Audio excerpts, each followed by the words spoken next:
अस्सलामुअलैकुम। आज हम लोगों ने डिस्कस करना है टाइप्स ऑफ स्पेक्ट्रम। तो बेटा स्पेक्ट्रम जो होते हैं वो दो तरह के होते हैं। एक पहली जो इसकी टाइप है वो है कंटिन्यूस स्पेक्ट्रम, दूसरी है एटॉमिक और लाइन स्पेक्ट्रम। सबसे पहले हम लोग डिस्कस करते हैं कंटिन्यूस स्पेक्ट्रम को।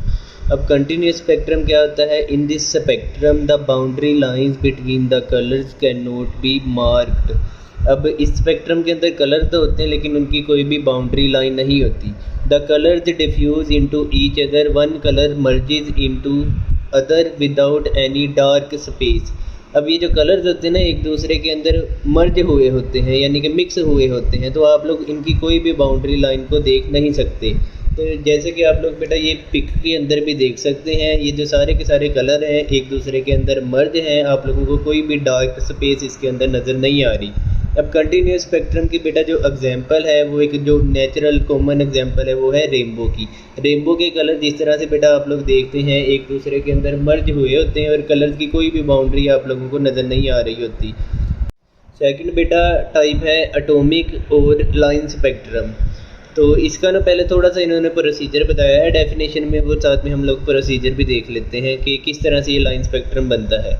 व्हेन एन एलिमेंट और कंपाउंड इज़ वोलेटिलाइज्ड, एक एलिमेंट को या कंपाउंड को वोलेटिलाइज किया जाता है, यानी कि उसको वेपर फॉर्म के अंदर कन्वर्ट किया जाता है ऑन ए फ्लेम के ज़रिए। And the light emitted is seen through a spectrometer, और वो जो लाइट बनती है निकलती है वोलेटिलाइज करने के बाद, उस लाइट को हम लोग स्पेक्ट्रोमीटर जो कि एक इंस्ट्रूमेंट होता है उसके अंदर से देखते हैं।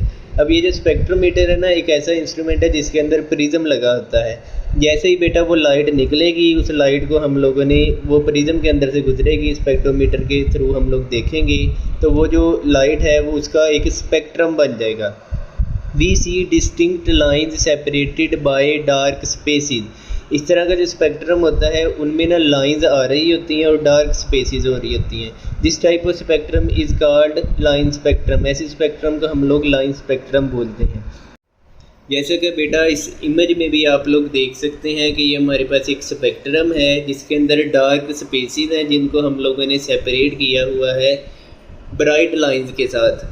तो बेटा इस स्पेक्ट्रम के अंदर लाइनें आ रही हैं, इसी वजह से इसको लाइन स्पेक्ट्रम बोला जाता है। जबकि कंटिन्यूस स्पेक्ट्रम में कोई भी इस तरह की लाइनें नहीं आ रही होती, उसके अंदर जितने भी कलर्स हैं एक दूसरे के अंदर मर्ज हुए होते हैं।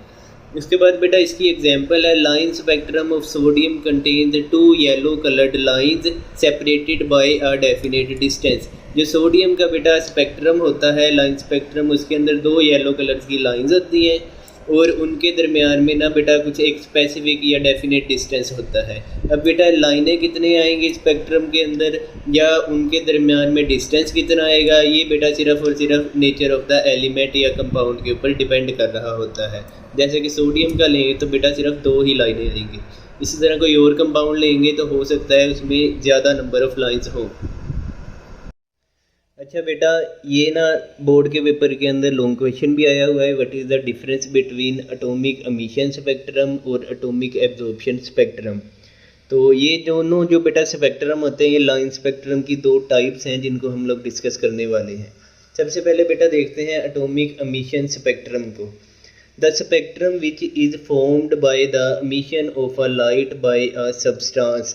क्योंकि नाम में ही बेटा एमिशन आ रहा है तो आप लोगों ने डेफिनेशन में भी इसके यही लिखना है, the spectrum which is formed by the emission of a light by a substance. ऐसा स्पेक्ट्रम जो कि लाइट की एमिशन की वजह से बने। In this spectrum bright lines are separated by dark bands. तो बेटा इस स्पेक्ट्रम के अंदर ब्राइट लाइंस होती हैं जिनको सेपरेट किया जाता है डार्क बैंड्स के साथ। ये इसकी ना इमेज बेटा मैं आप लोगों को टॉपिक के लास्ट पर दिखाऊंगा कि किस तरह से ब्राइट लाइंस डार्क बैंड्स के साथ सेपरेट होती हैं।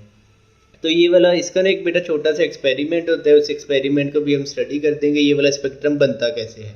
When solids are volatilized or elements are heated to a high temperature or subjected to a electric discharge। हम लोगों ने क्या करना है, सॉलिड को या एलिमेंट को ना सबसे पहले या तो हीट करना है हाई टेम्परेचर के ऊपर या इलेक्ट्रिक डिस्चार्ज की मदद से उसको एनर्जी देनी है, जिसकी वजह से वो सॉलिड जो है वो वोलेटिलाइज हो जाएगा। वोलेटिलाइज होगा तो उसके अंदर से ना बेटा कुछ रेडिएशन निकलना शुरू हो जाएंगी। Radiation of certain wavelength are emitted. तो जैसे ये काम किया उसके अंदर से रेडिएशंस निकलेंगी। These radiations will produce bright lines on a dark screen. तो ये वाली जो रेडिएशंस होती हैं ये ब्राइट लाइंस बनाती हैं डार्क स्क्रीन के ऊपर। तो ब्राइट लाइंस जो हैं वो डार्क बैकग्राउंड के साथ सेपरेट हो जाती हैं। अब बेटा इसकी डायग्राम को हम लोग देखते हैं। यहाँ पर देखें हमारे पास एक ना कंटेनर के अंदर सब्सटेंस रखा हुआ है। इसके अंदर कोई भी एलिमेंट या कंपाउंड होगा जिसका हम लोगों ने स्पेक्ट्रम स्टडी करना है। उस सब्सटेंस को बेटा हम लोगों ने सबसे पहले एनर्जी प्रोवाइड करनी है। अब बेटा ये एनर्जी किस तरह से प्रोवाइड करेंगे हम, या तो बेटा इसको हम लोग हीट करेंगे या तो हम लोग इसको इलेक्ट्रिक डिस्चार्ज देंगे। जैसे ही बेटा हीट किया या इलेक्ट्रिक डिस्चार्ज दिया इसको, तो बेटा ये जो सॉलिड है ये वोलेटाइलाइज हो जाएगा और इसके अंदर से रेडिएशन निकलना शुरू हो जाएंगी। तो बेटा ये जो मैंने एरो लगाए हुए हैं ये रेडिएशन है। ये रेडिएशंस बेटा डिटेक्टर के ऊपर जाकर फॉल करती हैं। ये डिटेक्टर असल में स्पेक्ट्रोफोटोमीटर ही होता है जो कि हमें स्पेक्ट्रम बनाकर देता है। तो जैसे ही डिटेक्टर के ऊपर फॉल करेगी तो इसने हमें इस तरह का एक स्पेक्ट्रम बनाकर दे देना है। अब इस स्पेक्ट्रम के अंदर देखें, ये फ़र्ज़ करें ये जो मैंने रेड के साथ मार्क किया हुआ है ना, ये सारे के सारे ना डार्क स्पेस है और बेटा ये अंदर ब्राइट लाइंस आ रही हैं। 1 2 3 लाइनें मैंने ब्राइट बनाई हैं और डार्क स्पेसिस के साथ ये सेपरेटेड है। अच्छा बेटा ये इमेज के अंदर भी देखें आप लोग कि ब्राइट लाइंस को किस तरह से डार्क बैकग्राउंड के साथ सेपरेट किया गया है। तो असल में ये इसकी इमेज इस तरह की होती है। नेक्स्ट है बेटा atomic absorption spectrum. The spectrum which is formed by the absorption of light by a substance. एक सब्सटेंस लाइट को एब्जॉर्ब करता है जिसकी वजह से ये वाला स्पेक्ट्रम बनता है। In this spectrum dark lines are separated by bright bands. तो यहाँ पर डार्क कलर की हमारे पास लाइंस होंगी और ब्राइट बैंड्स होंगे। तो पिछले वाला जो आप लोगों ने पढ़ा था उसके अंदर आप लोगों ने ब्राइट लाइंस थी और डार्क बैकग्राउंड था। अब इसका प्रोसीजर क्या है कि किस तरह से हम लोगों ने ये स्पेक्ट्रम बनाना है। When a beam of white light is passed through a gaseous sample of an element. जैसे ही वाइट लाइट को हम एक गैसियस सैंपल के अंदर से पास करते हैं, the element absorbs certain wavelength while the rest of the wavelength pass through it. जो एलिमेंट होता है गैसियस सैंपल होता है वो कुछ वेवलेंथ को अपने अंदर एब्जॉर्ब कर लेता है और बाकी जितनी भी वेवलेंथ होती है उसको अपने अंदर से पास कर देता है। The spectrum of this radiation is called atomic absorption spectrum.